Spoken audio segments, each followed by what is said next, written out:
Welkom by die Ligpunt Kerk podcast. As Ligpunt Gemeente is dit ons begeerte om God te verheerlik deur disippels te wees wat disippels maak en 'n kerk te wees wat kerke plant. Geniet hierdie week se preek. Kom ek lees vir ons. Now there were in the church at Antioch prophets and teachers, Barnabas, Simeon, who was called Niger, Lucius of Syrian, Manaen, a lifelong friend of Herod, the Tetrarch, and Saul. While they were worshipping the Lord and fasting, the Holy Spirit said, "Set apart for me Barnabas and Saul for the work to which I have called them." Then, after fasting and praying, they laid their hands on them and sent them off. So being sent out by the Holy Spirit, they went down to Seleucia, and from there they sailed to Cyprus. When they arrived at Salamis, they proclaimed the word of God in the synagogues of the Jews, and they had John to assist them. When they had gone through the whole island as far as Paphos, they came upon a certain magician, a Jewish false prophet named Bar-Jesus. He was the proconsul Sergius Paulus, a man of the intelligence, who summoned Barnabas and Saul and sought to hear the word of God. But Elymas the magician, for that is the meaning of the name, opposed them, seeking to turn the proconsul away from the faith.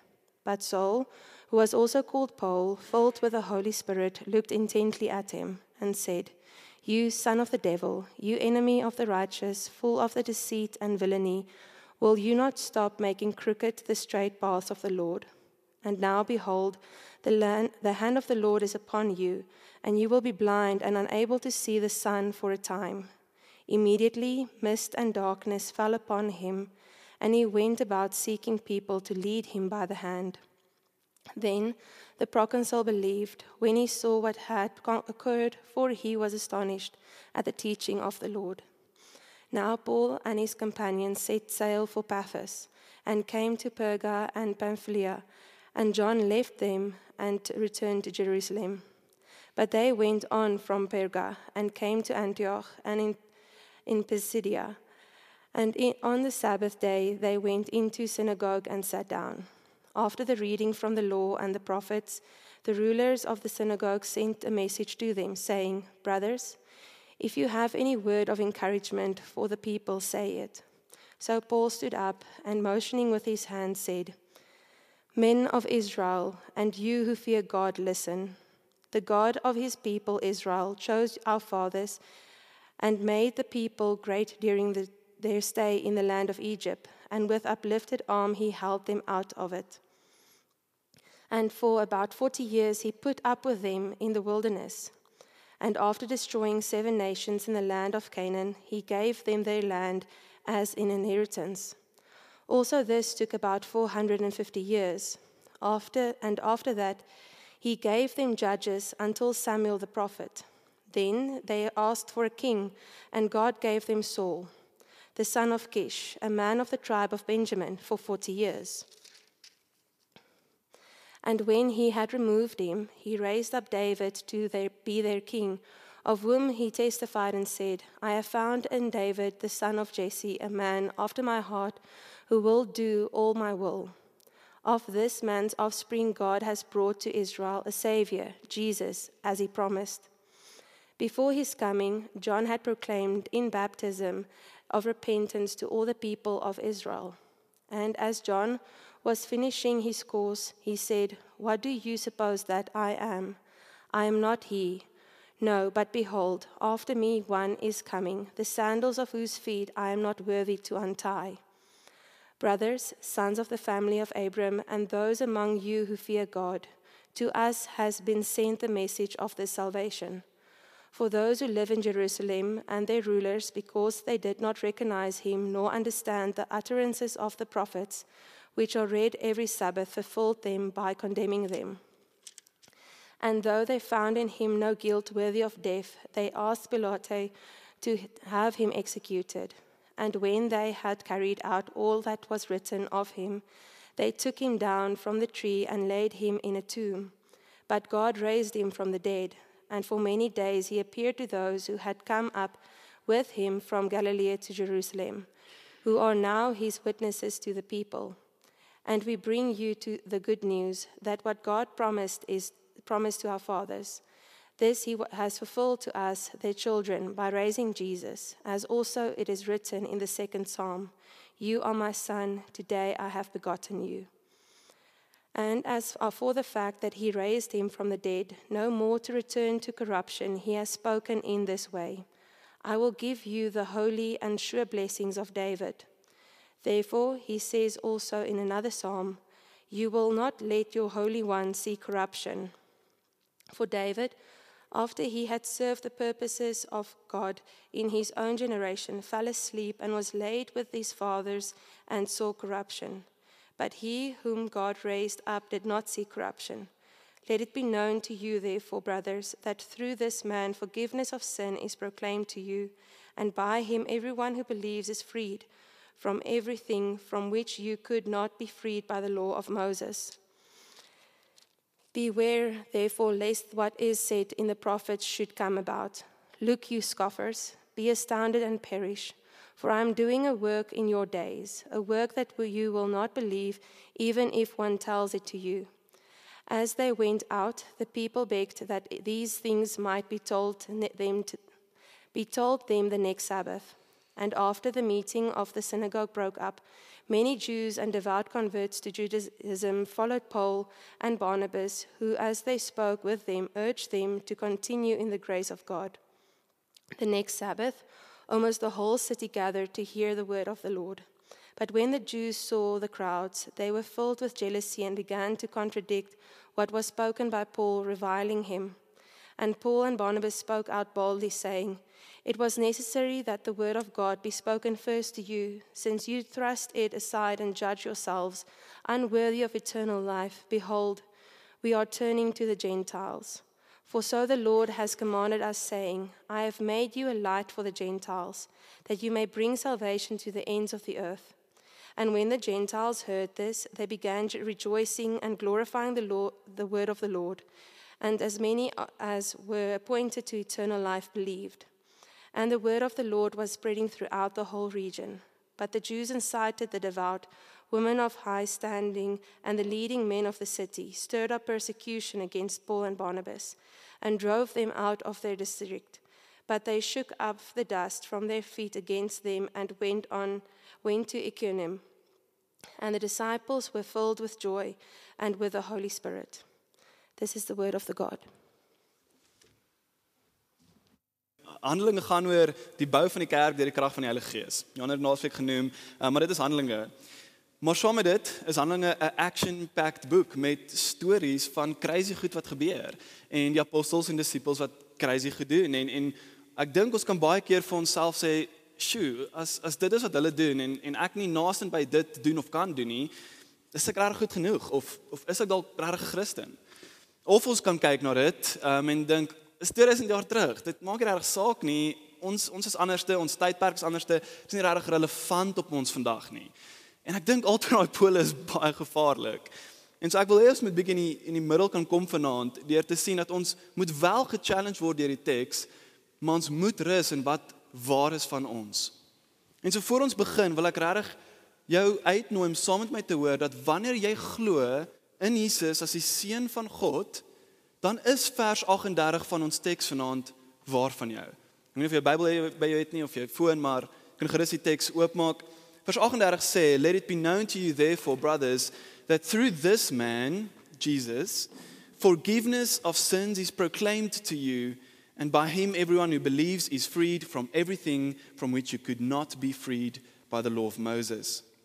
Met ander woorde, jou sondes, verlede, hede en toekoms is vergewe te danke aan wat Jesus gedoen het aan die kruis. Niks wat jy gedoen het of sal doen is nie reeds vergewe nie.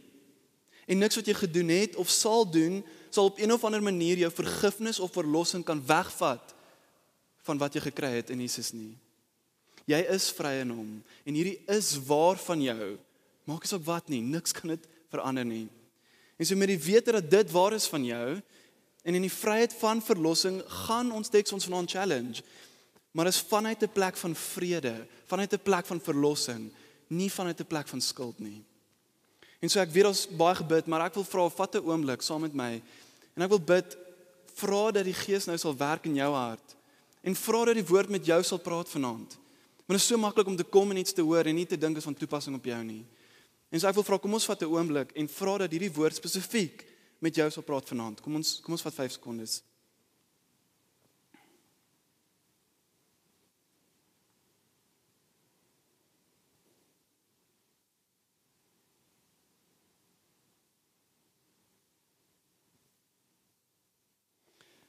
Heilige Gees, ek vra kom en vul hierdie kamer.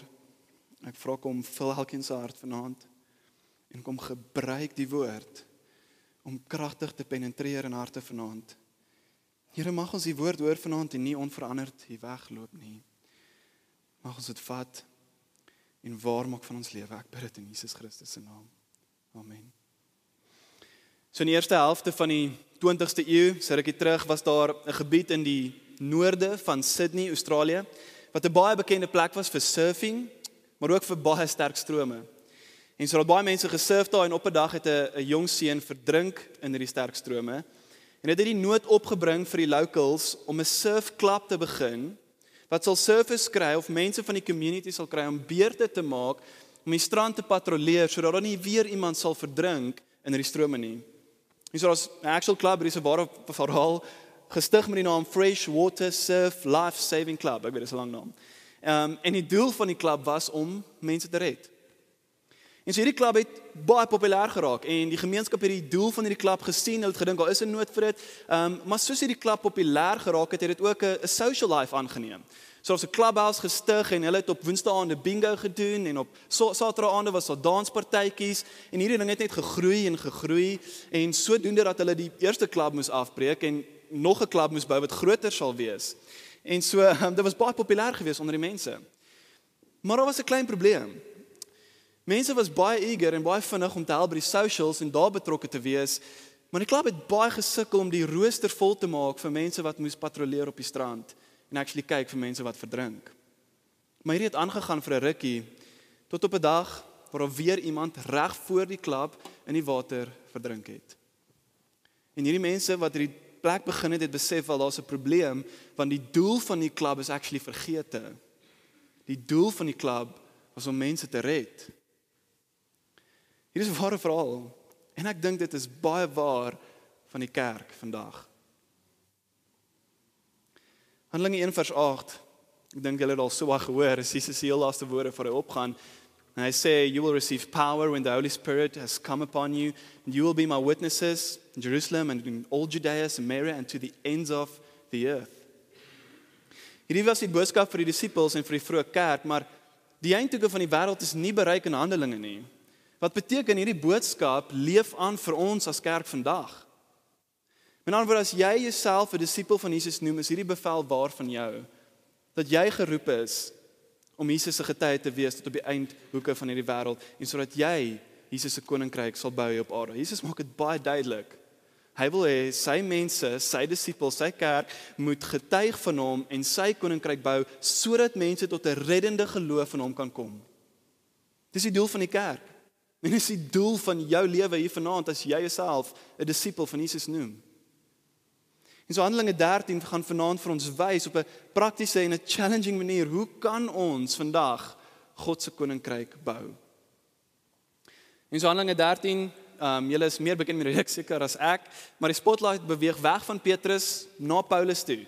Ons weet hy is in Handelinge 9 tot bekering gekom, in 'n ontmoeting met Jesus op pad na Damaskus. En so die toneel hier vanaand begin by die kerk in Antioch. Dis die kerk wat vir Paulus en Barnabas uitgestuur het. God het gekom met die Heilige Gees en het gesê, set apart for me Barnabas en Paulus, want hy wil hulle gebruik vir die verkondiging van sy naam en die bou van sy koninkryk. So ons sien God is hier aan die werk. En so van hier af is daar twee groot bewegings.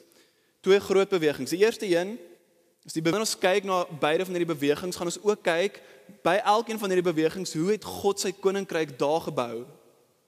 En as ons klaar dit gedoen het, gaan ons eindig om te kyk, okay, so hoe kan ons dan vandag God se koninkryk bou?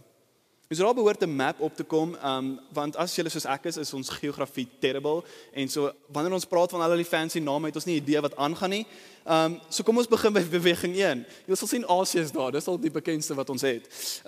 hier begin Paulus sy heel eerste sendingreis. Okay? Saam Barnabas en hulle beweeg na Seleucia. Julle sal sien daar's 'n starting point, daarso by Antioch, Seleucia, Syria. Daar beweeg hulle na Cyprus, die eiland. En van daar af beweeg hulle na die plek wat genoem is Salamis. Okay? So by Salamis is dit die eerste keer waar hulle die woord preek in die sinagoge. En dit is belangrik want hulle het gereeld na die sinagoges gegaan, want dis die plek waar hulle die Jode bymekaar gekry het. Dis 'n plek waar hulle dialoog kon gehad het met die mense. Maar dis ook 'n plek en 'n gateway gewees tot die nie-Jode en die Gentiles wat hulle ook wou bereik. So nadat Paulus en Barnabas basies die hele eiland omgegaan het, word hulle geroep, amper gesummon deur Sergius Paulus, wat 'n governor was en iemand met intelligensie, baie hoë aansien, en hy wou die woord gehoor het. Een man belangrik, hy wou die woord hoor. En so hierdie pretty belangrike ou regeer die hele Cyprus, en hy wou by baie nie bekende mense die woord hoor. Want hy sien dat iets gebeur toe hierdie woord uitgaan. Want God is aan die werk. En so hy gebruik die onbekendes om enigiemand te kan bereik. Maar Paulus en Barnabas word gekeer om hierdie te doen deur iemand met die naam Elymas the Magician of Bar-Jesus. En wat ons sien in die teks is, die groot ding wat hy gedoen is, he seeked to turn away the proconsul from the faith. Hy wou gekeer het dat hierdie man tot geloof kom. En so die taal wat Paulus gebruik om hom te beskryf dan, is dat wel hy die kind van die duiwel is, maar ook dat hy maak crooked the straight paths of the Lord. Hy maak crooked the straight paths of the Lord. Dis wat hierdie ou doen, wat in die pad staan van God, wat deur Paulus en Barnabas iemand wil tot geloof bring. En so ons moet vra, wat is hierdie straight paths of the Lord? Eenvoudig is die pad wat mense tot geloof te bring. Dit is die pad na die bou van God se koninkryk. Dis die manier om hierdie pad aan te verdraai en te verhoed, is wanneer ons actually in die pad staan van iemand wat tot bekering kan kom. Dis ons hierdie pad verdraai. Die reguit pad van die Here is vir mense om tot geloof te kom. En sodra ons daai pad draai en iemand in daai pad staan hy tussen God en iemand wat tot bekering kan kom. En so die resultaat van Elymas se aksies is dat Paulus, wat gevul is deur die Heilige Gees, die ou aanspreek. En hy word net daar met blindheid geslaan. En so die krag van die Gees en aksie van Paulus lê actually daartoe dat Sergius Paulus tot geloof te kom. Dis die eerste beweging, eerste plek, eerste reis van Paulus.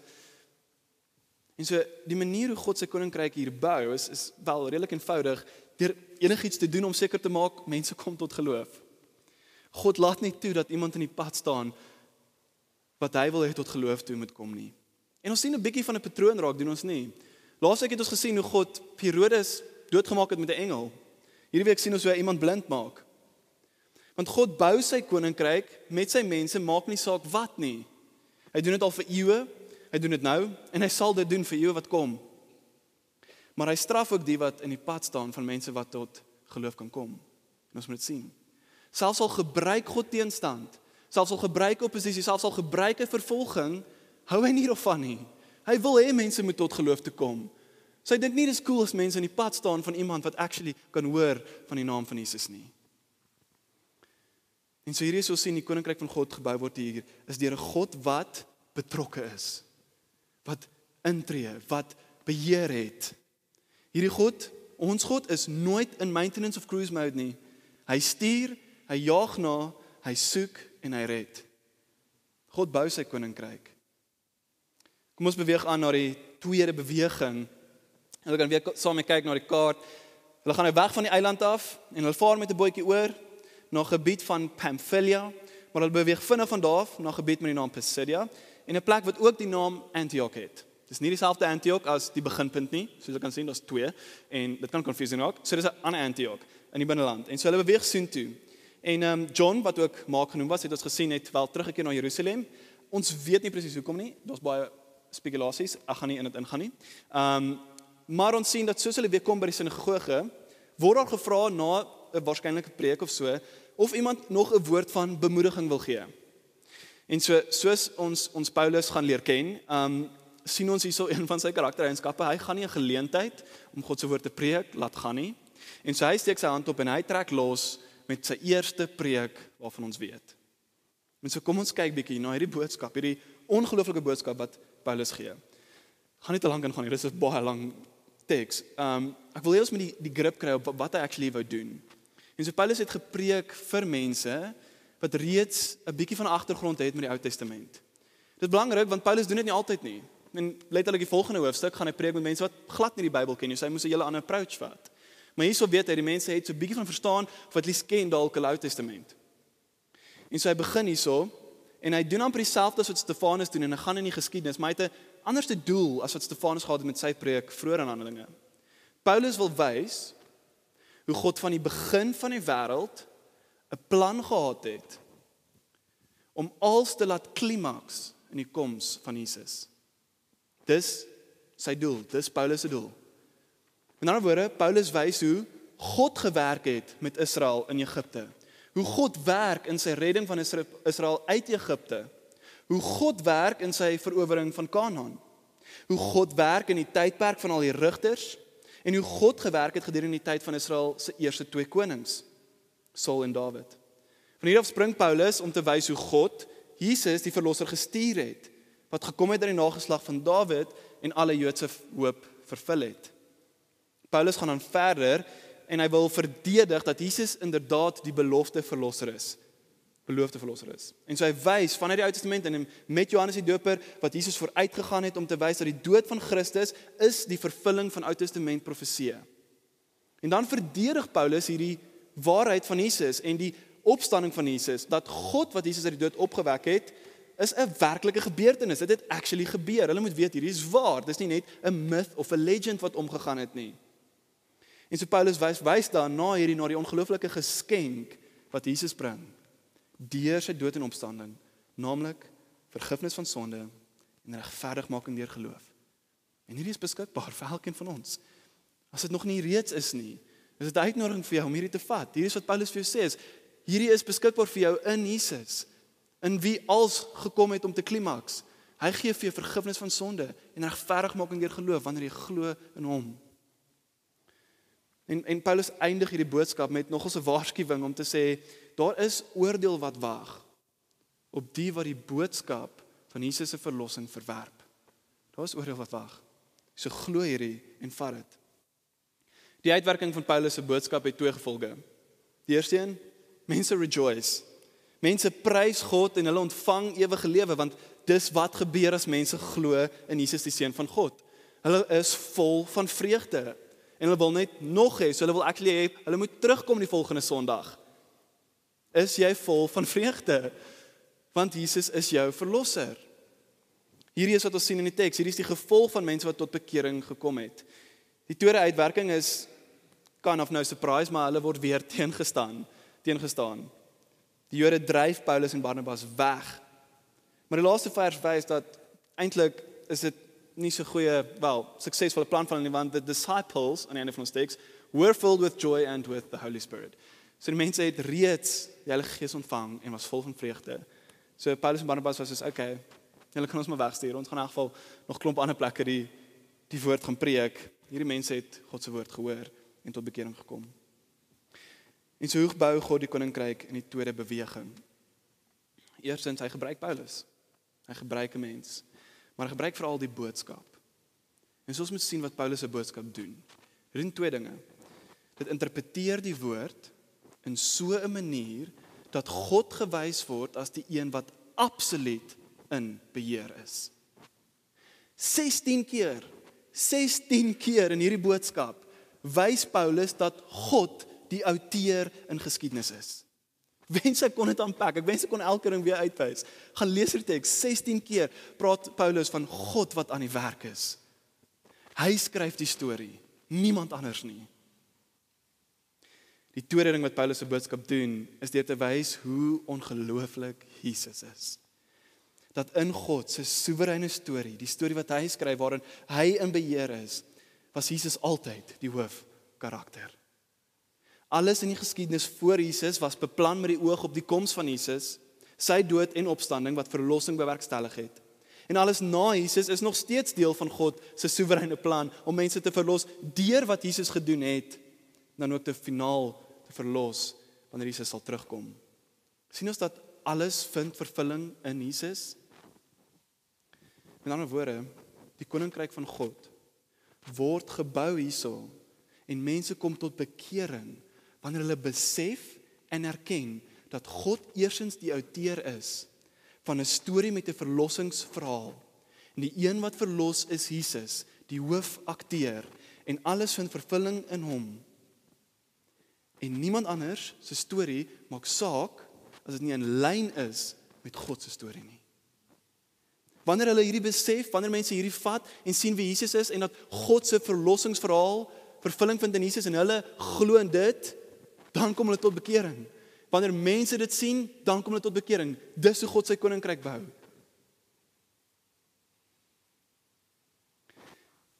Dit is ook bietjie moeilik om saam te vat en ek wil een woord gebruik wat ek dink dit baie goed beskryf. Net om te wys dat ek wel by college is. Dis 'n Griekse woord. En die Griekse woord is telos. Die woord telos. Telos beteken die doel, die eindpunt of die vervulling van iets. Die doel, die eindpunt, die vervulling van iets.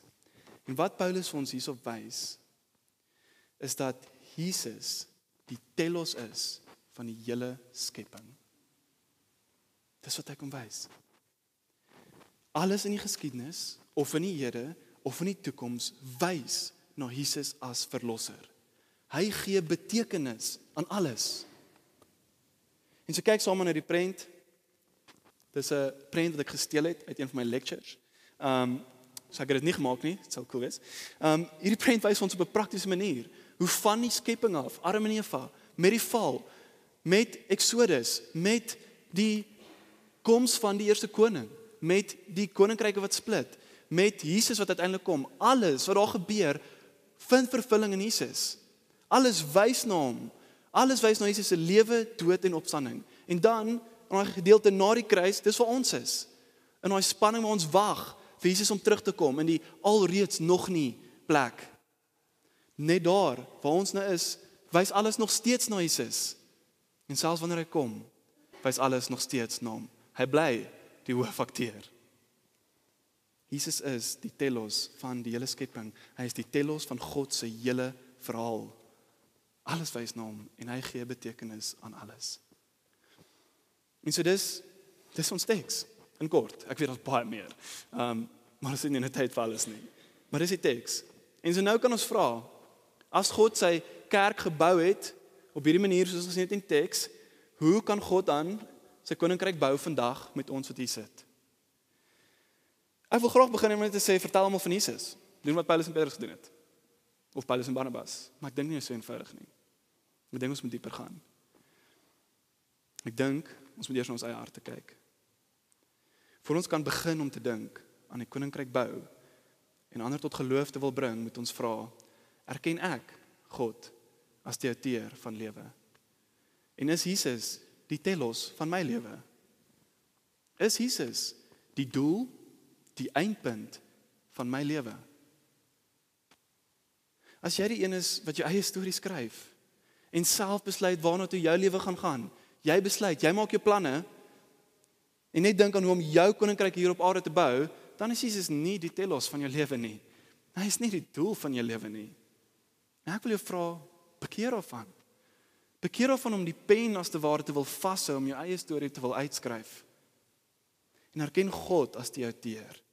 En Jesus as die doel en hoofakteur van jou lewe. Want hy is die een wat jou kan verlos. Niemand of niks anders nie. Sien, as Jesus nie die telos is van jou lewe nie, sal jy nooit begin om te gee oor die bou van God se koninkryk nie. Dit sal nie sin maak nie. En so dis wat ek wil hê ons moet begin, maar ek wil dit 'n stapie verder vat. Ek wil hê ons moet begin om te vergeet as te ware van ons storie. So daar waar ons die pen oorgee om te sê, God, kom skryf my storie, kom skryf jou storie, want jy is al reeds besig en erken ek kan ophou my storie te probeer skryf, los die pen en vergeet van jou storie. Het is baie maklik vir ons om te dink, ons is nie Herodes of Elimas nie. Ons is nie daai tipe mense wat actually weet in die pad staan van ander wat tot geloof te kom nie. Daai mense is verskriklik. Maar ek dink, baie keer dat vandag is die manier hoe God se koninkryk nie gebou word nie, actually deur mense wat passief is. Dat ons is besig dalk om nie die pad van die Here gelyk te maak nie en op so 'n manier dalk te verdraai en te verhoed dat mense tot geloof te kom deurdat ons net dood eenvoudig passief is. Kerk is great vir kuiers, vir mense ontmoet, dalk my toekomstige man of vrou kry hierso, kuier elke week, maar dis about dit. Dan gaan ek omgee oor my lewe verder en my koninkryk bou. Daar's ander mense wat daai groot rol neem van ander wat tot geloof moet kom. Ek is net daar vir die community dalk en sign up vir die socials, maar ek is nie op life saving duty nie.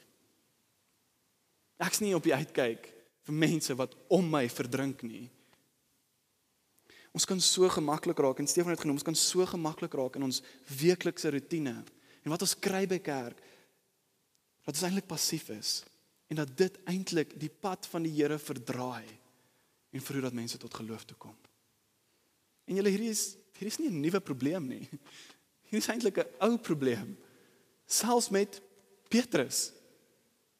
In Markus 8 kry ons Jesus wat die blinde persoon genees en net daarna Petrus wat erken dat Jesus die Christus is, maar hy het nie heeltemal besef wat hy beteken daarmee nie, want hoor wat gebeur, net daarna sê Jesus in vers 31, kyk saam met my, He, Jesus, began to teach them that the Son of Man must suffer many things and be rejected by the elders and the chief priests and the scribes and be killed and after 3 days rise again. And he said this plainly. And Peter took him aside and began to rebuke him. But turning and seeing his disciples, he rebuked Peter and said, "Get behind me, Satan, for you're not setting your mind on the things of God, but on the things of man." Klink dit bekend? Amper soos Paulus wat Elymas aangespreek het. Wat is die probleem hierso? Petrus snap wie Jesus is op 'n manier, deurdat hy erken Jesus is die Christus wat beloof is. Maar dan sê Jesus, ek moet verwerp word en doodgemaak word. En dit sit nie lekker by Petrus nie. Dit sit nie lekker by hom nie, want hy het nou gehoop dat Christus, die beloofde Messia, hulle gaan verlos van Romeinse verdrukking, met ander woorde, hulle lewens gaan makliker raak. Petrus het Jesus teengestaan, want hy het gedink aan sy eie storie, sy eie gemaak. Hy het gedink, sy lewe gaan beter raak, en hy het gedink aan sy eie lewe. Petrus wou die regheid weer van God verdraai. Hy wou doen wat Elymas gedoen het, en wat Herodes miskien gedoen het, want as Jesus nie kruis toe gegaan het nie, sou niemand van ons gered gewees het nie. Petrus het in die pad gestaan van die wêreld wat tot verlossing kan kom. En Jesus sê vir hom, "Get behind me, Satan. You're not setting your mind on the things of God, but on the things of man." En ek vra jou, is jou gedagtes gefokus op jou storie, op wat jy aan dink, of is jou gedagtes gefokus op God? Is jou gedagtes gefokus op die volgende ding wat jy kan koop vir jouself, die volgende plan wat jy kan maak om jou rykdom te vermeerder, oor hoe jou volgende 3 jaar plan lyk wat jou bevoordeel? Dink jy eenvoudig net aan jouself? Of is jy besig om te dink aan wat God aandink? The things of God, sy wil, sy pad, sy koninkryk. Hoe kan ek my geld bestuur dat dit bydra tot die koninkryk van God? Hoe kan ek my kalender beplan om tyd te maak vir mense wat nie van Jesus gehoor het nie, of wat nodig het om gedisipel te word? Hoe gaan my studies of my werk bydra tot die bou van God se koninkryk? Dink jy daaroor? Dink jy daagliks aan hoe wat jy doen bydra tot die bou van God se koninkryk? Of hoe wat jy gaan doen gaan bydra tot die bou van God se koninkryk?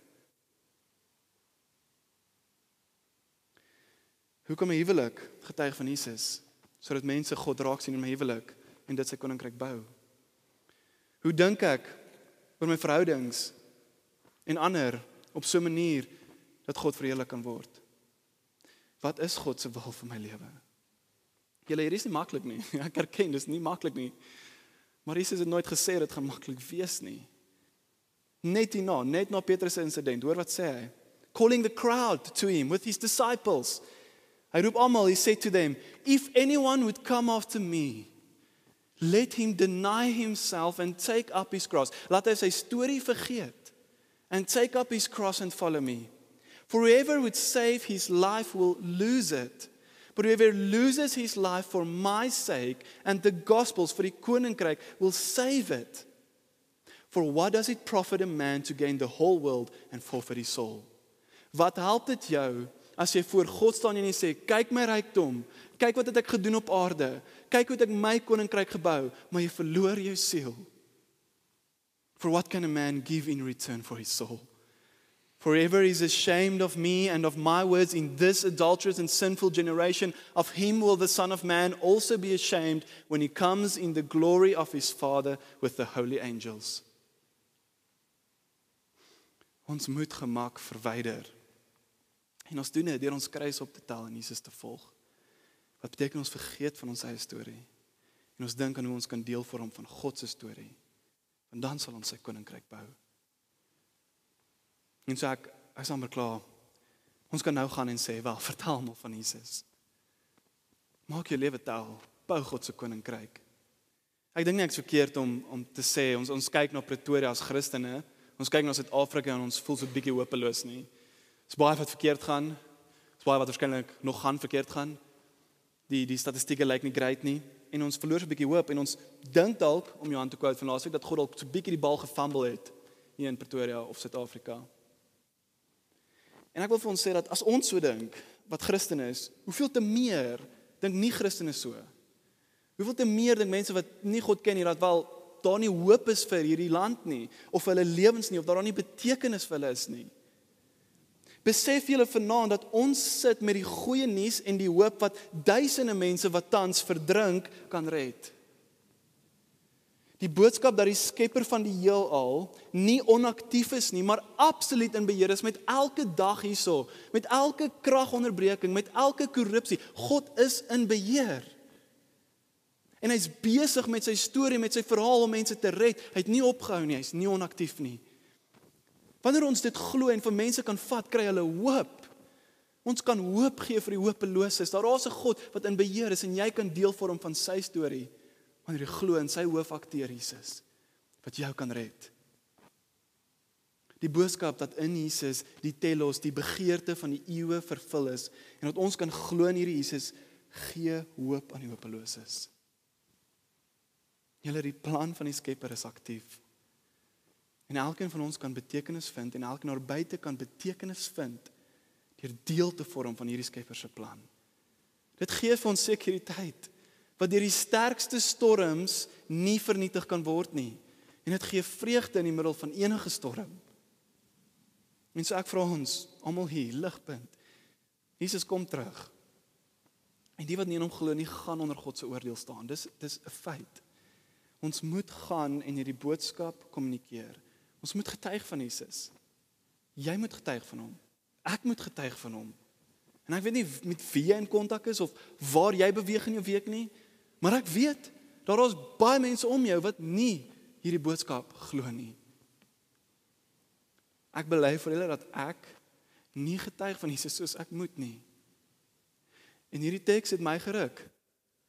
En ek moes besef dat ek wil nie hê dat Markus 8 moet waar wees van my lewe nie. Ek wil nie kom eendag by Jesus en hoor dat ek skaam is oor sy woorde en dat hy dan skaam is oor my voor die Vader nie. So ek vra ons, kom ons vra vergifnis by Jesus. Ons is nie aktief besig met hierdie, kom ons vra vergifnis, vra dat ons vergewe en dan poog ons saam om nie skaam te wees oor Jesus en hierdie goeie nuus nie. Daar is genoeg slegte nuus daar buite. Ons het goeie nuus om te deel. Dis die waarheid en is hoop. Julle hier het 'n doel. En is nie om net 'n social club te wees nie. Community is amazing, dis belangrik, dis ongelooflik. Dis 'n goeie ding. Maar dis nie al waarvoor kerk is nie. Moenie vergeet dat daar duisende is wat om ons verdrink nie. Ek wil nie hê ons moet almal elke een vergeet van hierdie. Ek vra julle en ek pleit julle, gaan vanaand, gaan in hierdie week, gaan sit, skryf dit neer. Ek weet nie hoe nie, maar dink aktief. Hoe alles in jou lewe kan bydra tot die bou van God se koninkryk. Gaan vra jouself, sodat Ligpunt actually 'n werklike punt van lig kan wees in Pretoria. Ek sluit af met 'n quote. Ek love hierdie quote. Dis challenging, dis baie bekend, jy het dit waarskynlik al gehoor, maar hoor dit weer. There's only one life. Only one life. And it will soon be past. And only what's done for Christ will last. Kom ons bid.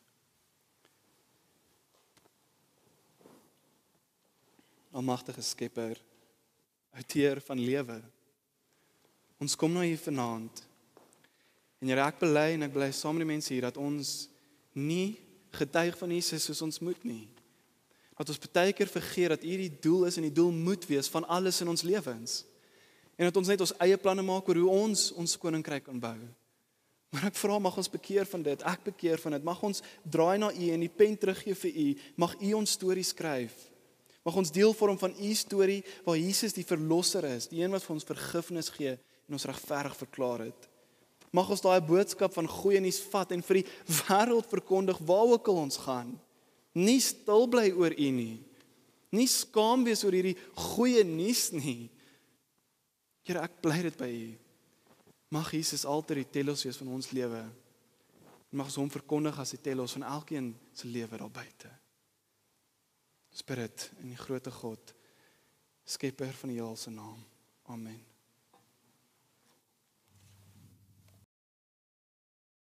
Vir meer inligting oor Ligpunt Kerk, besoek gerus ons webwerf op www.ligpunt.com of kontak ons gerus by info@ligpunt.com.